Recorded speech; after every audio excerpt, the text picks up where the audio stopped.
It has been several months since we've taken a look at any of those 3D printing bills from earlier in the year, going through some of the states. And well, at least in California, things are getting worse. So we're going to head back over there, take a look at Assembly Bill 2047 right here. And I'm going to make the argument that California knows that it is a dumpster fire, but they're going to pass it anyway. It's not going to do anything when it comes to actually gun safety.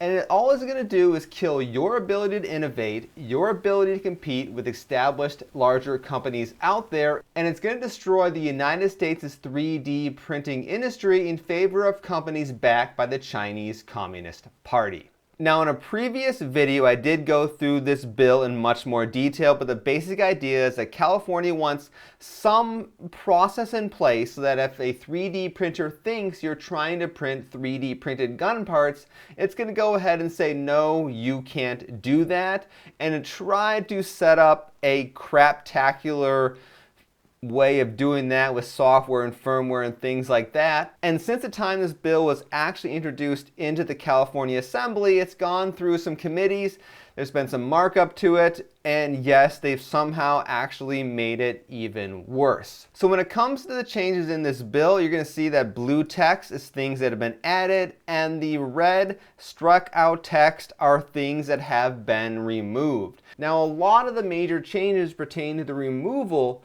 of this certification process the state of California was going to implement on their end to certify that these various algorithms for detecting 3D printed firearm parts were good and passed a certain level of criteria. As an example, let's take a look at one section of text that has since been removed from the bill. On or before January 1st, 2028, the department or other relevant state agency that prepared the written guidance on performance standards described in this section shall accept applications for certification of firearms blueprint detection algorithms and begin issuing certifications of algorithms that meet or exceed the performance standards described in subdivision B. So what exactly has this been replaced with? Well, let's take a look at some of the blue text that's nearby here. So instead of certifying things, you're going to see this.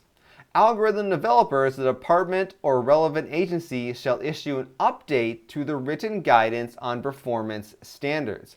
The department or other relevant state agency preparing the written guidance on performance standards may adopt some or all of any set of performance standards created by a non-governmental entity, we'll talk about who that is in a little bit, including but not limited to academic consortium or global standard setting nonprofit.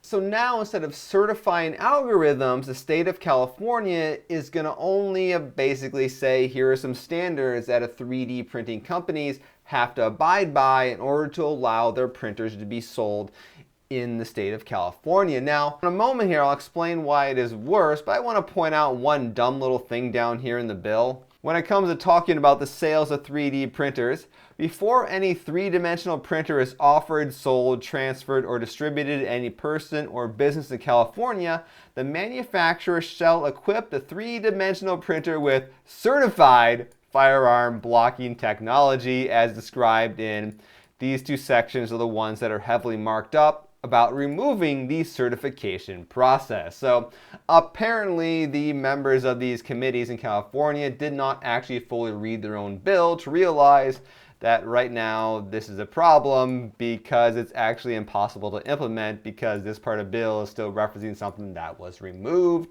Way to go, state of California. But seriously, why is this a bad thing, the fact that the state is no longer certifying algorithms and just issuing guidance? A bit of speculation on my part, but I think the state of California, after talking with people who actually know a thing or two about 3D printing, know that it's basically impossible to try to do what they're trying to do. And I've talked about this in previous videos, how it's essentially impossible to actually produce a library of banned 3D printable parts and expect 3D printing software, whether it be slicers, firmware, or whatever it may be, to actually go ahead and block those kind of things without also blocking other things that look similar. So that's one thing to think about. Basically, I believe that California knows that this law is basically a dumpster fire, but because they really want to make it look like they're doing something in the name of gun safety, they're going to go ahead and push for it and make sure it tries to get through and ruin 3D printing because they don't really care. But the other thing to think about is, let's say the state of California does go ahead and certifies an algorithm, and then a 3D printer with that algorithm, because the whole process is crap, someone is able to go ahead and print a 3D printed firearm with one of their certified algorithm-backed printers, and then that person uses that firearm to commit a crime. Well, now there may be an argument that the state of California, or some people, members of the government, are on the hook for how the heck did that person get that 3D printed firearm through their certified algorithm. Once again, more evidence, I believe, that shows that the state of California and the members of the assembly know that their bill is crap and doesn't actually work. And then we have the topic of open source, because many of these printers are indeed open source printers, and you can modify them however you would like. And of course, if you can modify a printer any way you like, you can get around any sort of blocking algorithm, because you would just remove that reference in the code or use a different slicer program or swap out a board on the printer. There could be any number of ways to get around that depending on where exactly that particular blocking algorithm is implemented.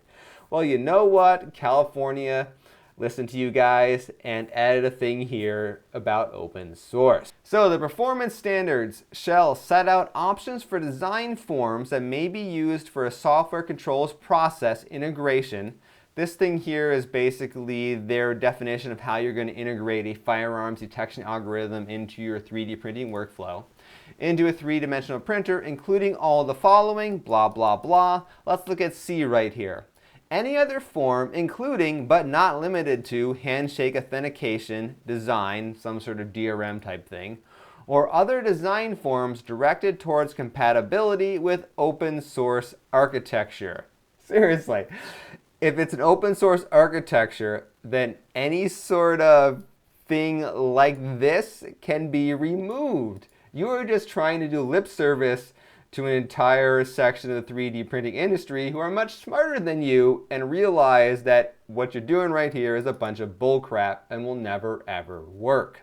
Now, it should be noted there are some exceptions of people who don't have to necessarily get 3D printers that have this particular type of firearms detection algorithm built in, and let's look at that list right now.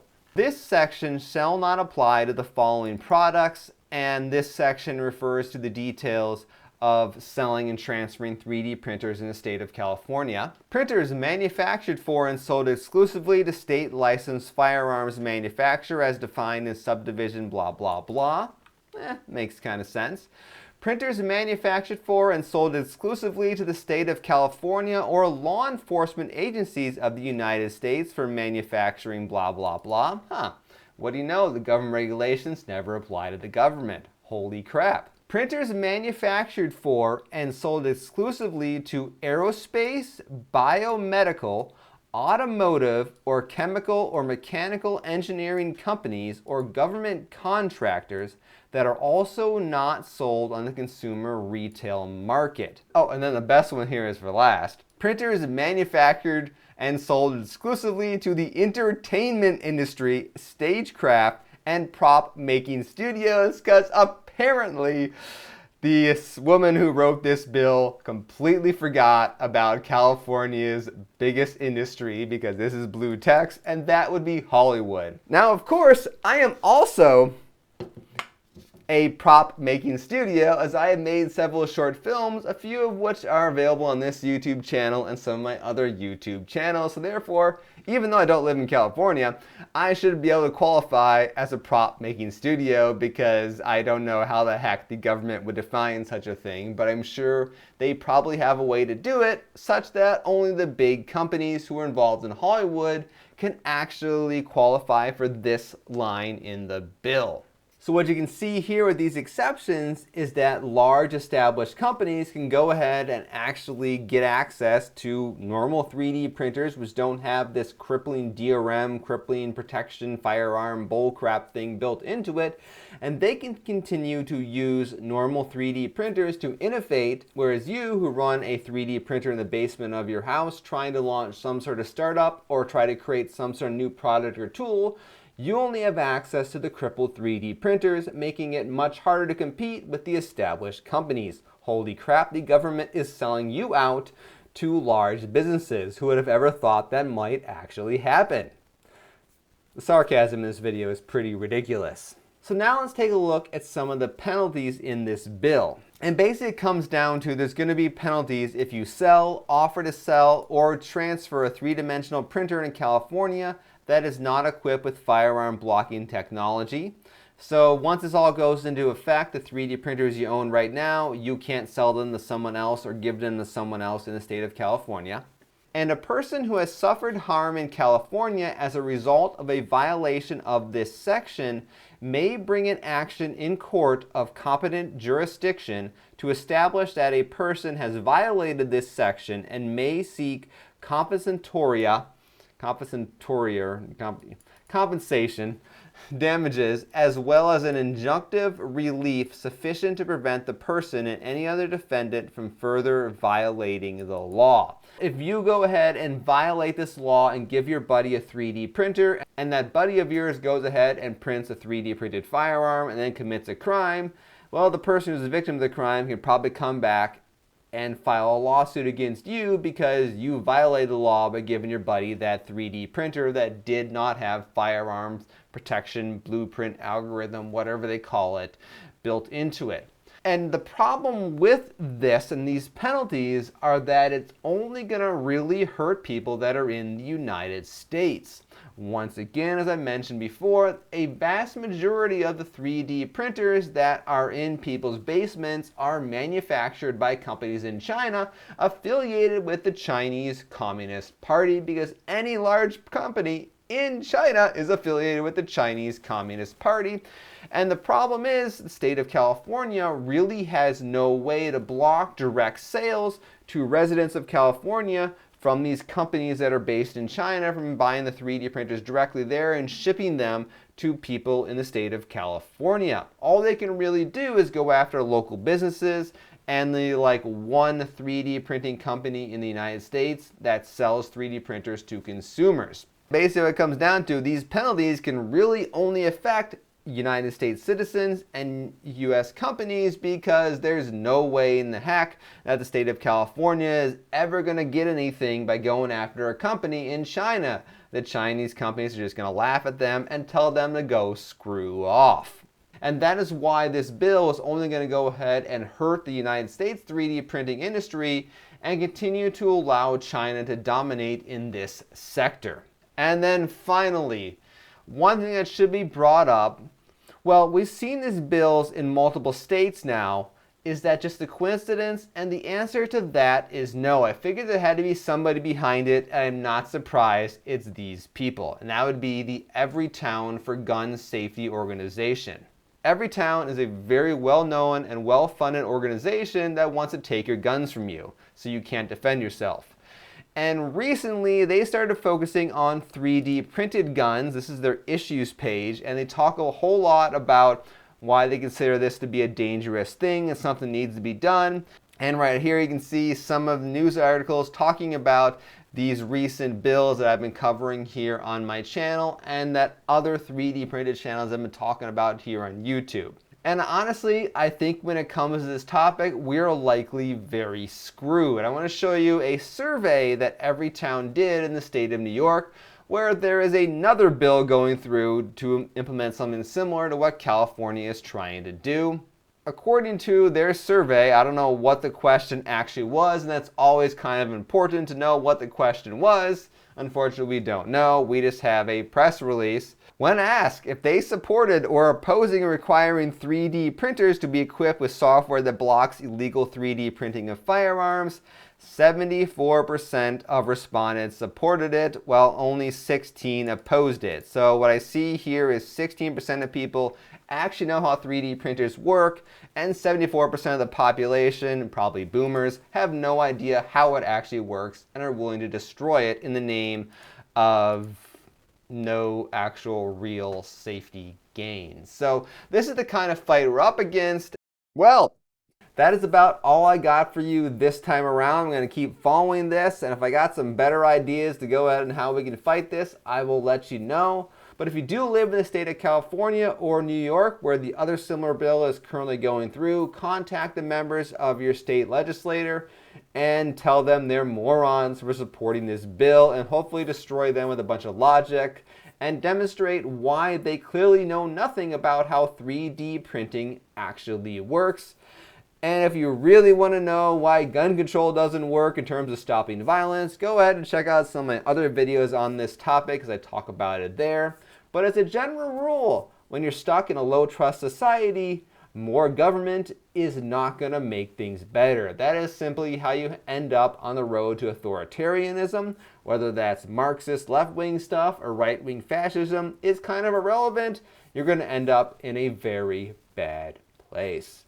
So with that, thank you guys all for watching. I'm Jason, the creator of the Tabletop Battlefield, where we normally talk about tabletop gaming things, but 3D printing is a big part of what I do. Those are my Fractured Colony gaming miniatures over at fracturedcolony.com. I just wrapped up a recent crowdfunding campaign for several of these guys sitting up here, and those will be available for sale to the general public in the not too distant future if you missed out on that crowdfunding campaign. But once again, that's fracturedcolony.com. So until next time, thanks for watching.